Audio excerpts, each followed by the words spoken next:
नमस्कार दोस्तों, मैं भैया अमित कुमार अपने इस YouTube चैनल भैया इन्फोटेक सर्विसेज में आपका स्वागत करता हूं।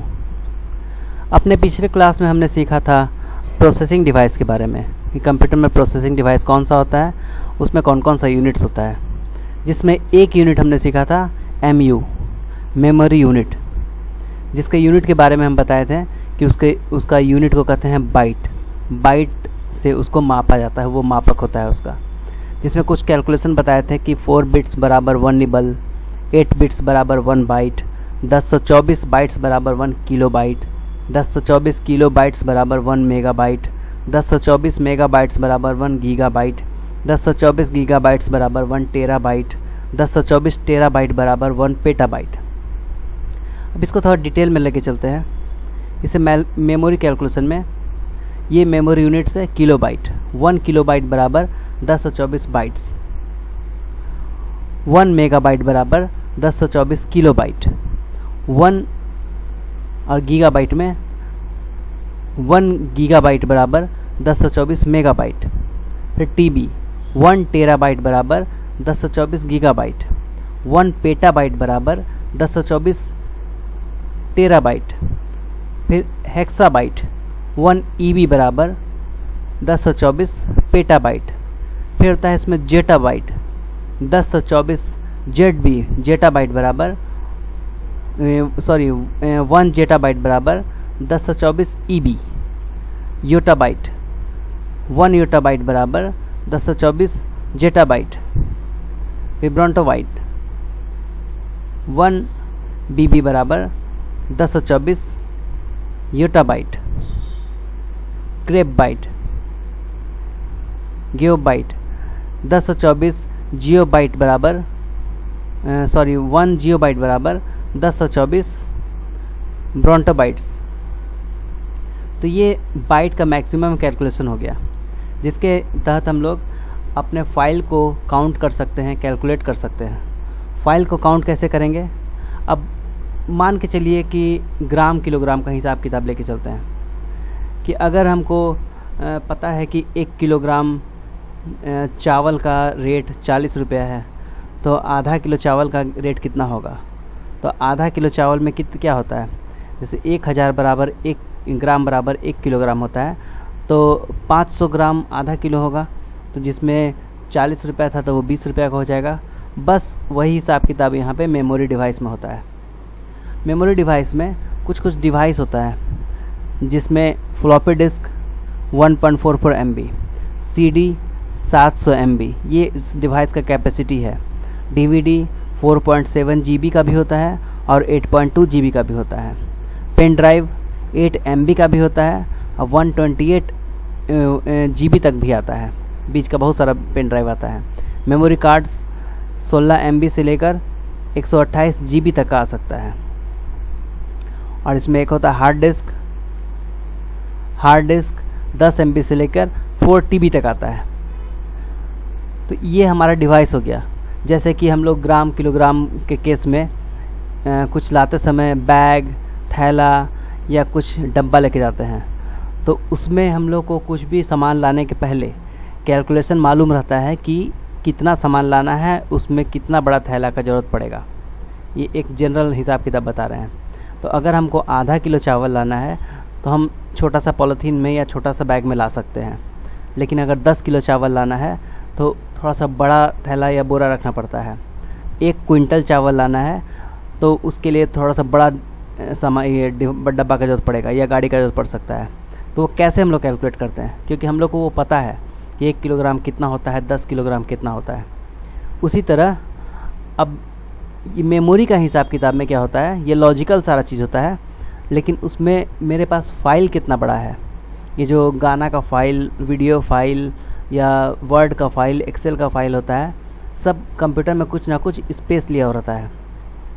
तो फाइल कितना बड़ा होता है वो मालूम होना चाहिए, और उसके लिए हमको डिवाइस का, कौन सा डिवाइस का ज़रूरत पड़ेगा या कितना बड़ा डिवाइस का ज़रूरत पड़ेगा वो मालूम होना चाहिए। ये दोनों चीज़ मालूम रहेगा तो हम लोग कैलकुलेट कर सकते हैं। ठीक है दोस्तों, अब इस वीडियो को लास्ट तक देखिएगा, इसमें थोड़ा कैलकुलेशन डीपली बताने जा रहे हैं। अब इसमें सबसे पहले तो ये समझिए कि ये जो हिसाब किताब होता है इसमें 1000 ग्राम 1000 MB क्यों नहीं होता है, 1024 क्यों होता है? ये 1024 का हिसाब किताब क्यों? 1000 होता तो राउंड फिगर में सीधा जोड़ सकते थे, लेकिन 1024 इसलिए होता है क्योंकि इसका जो नंबर ऑफ डिजिट्स होता है हमेशा स्क्वायर में बढ़ता है, जैसे 2, ठीक है। फिर उसके बाद होगा 4, उसके बाद 4 के बाद क्या होगा 2, 4, उसके बाद होगा 8, फिर होगा 16, फिर होगा 32, फिर होगा 64, 128, ये सब MB या बाइट्स में आप ले सकते हैं। 128, फिर होगा 120 के डबल कितना होगा 256, उसके बाद होगा 512, 512, उसके बाद होगा 1024। तो देखा दोस्तों आपने, ये 2 से लेके स्टार्ट हुआ और ये 1024 पे ख़त्म हुआ। और जब भी कोई भी यूनिट 1000 पार करता है, 1000 का आंकड़ा पार करता है, तो उसको तोड़ दिया जाता है। अगर 1000 बाइट्स है तो उसको फिर किलो बाइट में कन्वर्ट करके 1 से स्टार्ट कर दिया जाता है। 1000 के बाद हम लोग 10,000 में नहीं जाते हैं, ग्राम किलोग्राम में भी वही होता है। 1000 किलोग्राम जैसे ही हुआ तो उसको फिर 2000 किलोग्राम 3000 किलोग्राम नहीं बोलते हैं। 1000 किलोग्राम हुआ तो उसको 1000 ग्राम हुआ तो उसको 1 किलोग्राम बोलना शुरू कर देते हैं। इसी तरह 1024 में स्टॉप हो जाता है। और ये 2 का कैलकुलेशन में स्क्वायर का कैलकुलेशन में बढ़ रहा है, इसलिए इसमें 1000 बीच में नहीं आता है। तो ये तो हुआ कि ये 1024 क्यों होता है उसके लिए। अब हम लोग आते हैं मेमोरी कैलकुलेशन के लिए। तो मेमोरी कैलकुलेशन के लिए किसी फाइल का स्पेस देखना पड़ता है। तो अब हमको अगर पता करना पड़ेगा कि इस CD में कितना फाइल आ सकता है। 700 MB कैपेसिटी है CD का। अब कोई भी फाइल रहेगा, अगर हमको एक फाइल का साइज़ मालूम है कि एक फाइल 5 MB का है, 5 MB का फाइल है, तो ये CD में कितना आएगा। CD का कैपेसिटी मेरे पास कितना है 700 MB। मतलब सीधा सा हिसाब किताब है। 700 MB का कैपेसिटी है, 5 MB का फाइल है, तो यहाँ पे 700 में 5 से भागा दे सकते हैं। कितना आएगा? हम क्लियर करने के लिए कैलकुलेटर यूज़ कर लेते हैं।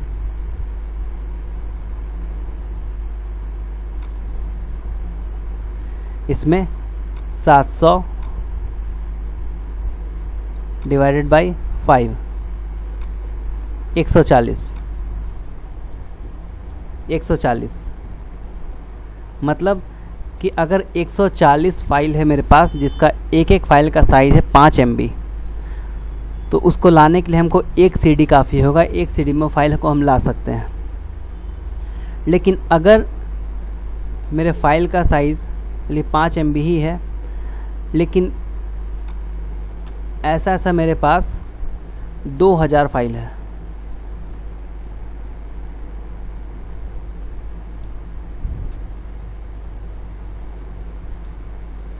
फाइल्स, तब हमको कितना CD का ज़रूरत पड़ेगा। तो सबसे पहले तो 2000 को 5 से हम लोग गुना कर लेंगे।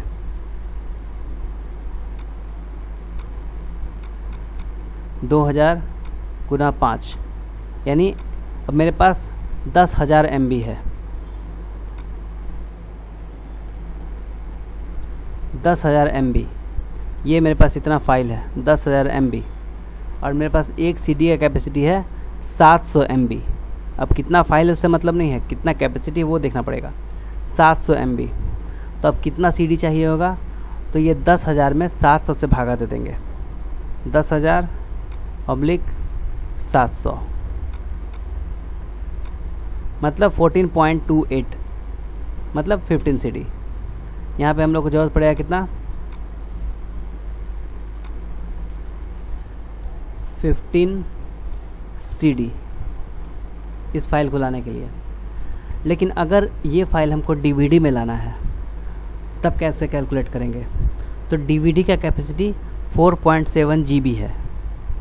अब हम लोग क्या करेंगे, या तो MB को GB में कन्वर्ट करेंगे या तो GB को MB में कन्वर्ट कर लेंगे। तो कन्वर्ट करने के लिए क्या करेंगे, ये आप लोगों को मालूम है कैलकुलेशन, यहाँ पे अभी बताए हुए थे कितना MB बराबर कितना GB वगैरह होता है। तो इसके हिसाब से तो अगर 4.7 GB का मेरे पास DVD है तो उसको पहले हम लोग MB में कन्वर्ट कर लेंगे। MB में कन्वर्ट करने के लिए क्या करते हैं, DVD का कैपेसिटी है मेरा कितना 4.7 GB। तो इसको MB में कन्वर्ट करने के लिए क्या करेंगे,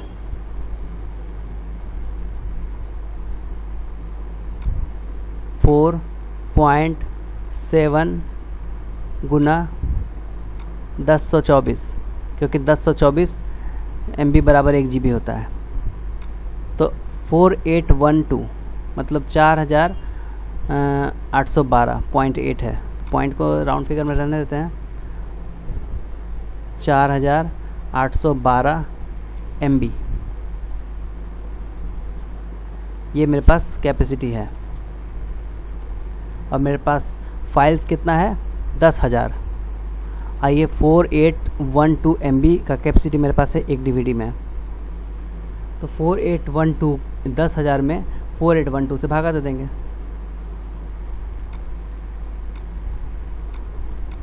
(10,000/4812) कितना रहा है 2.07। मतलब अब CD को तो 20 से तोड़ा नहीं सकता है, तो 2.07 मतलब कुछ भाग उसमें तीसरा CD में जाएगा। मतलब यहाँ पे हम लोग को 3 DVD का ज़रूरत पड़ेगा।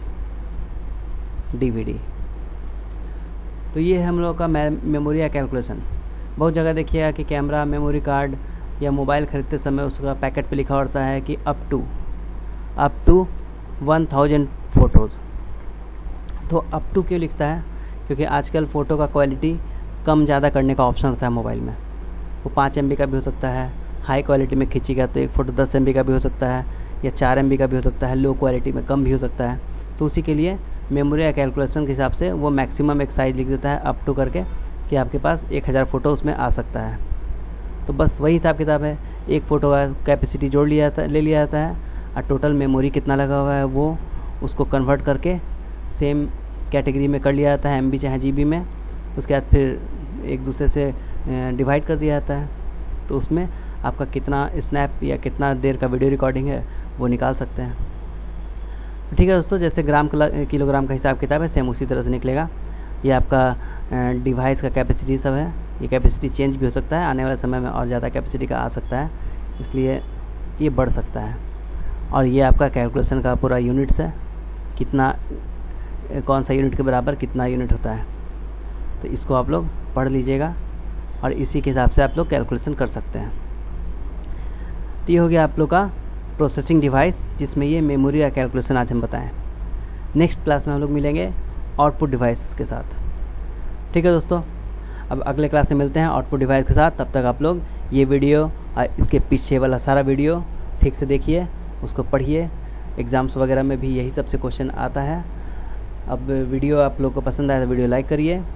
चैनल को सब्सक्राइब अगर अभी तक आपने नहीं किया है तो सब्सक्राइब कीजिए, ताकि आने वाला इंटरेस्टिंग वीडियो आप लोगों को और एजुकेशनल वीडियो जल्द से जल्द मिल सके। Thank you.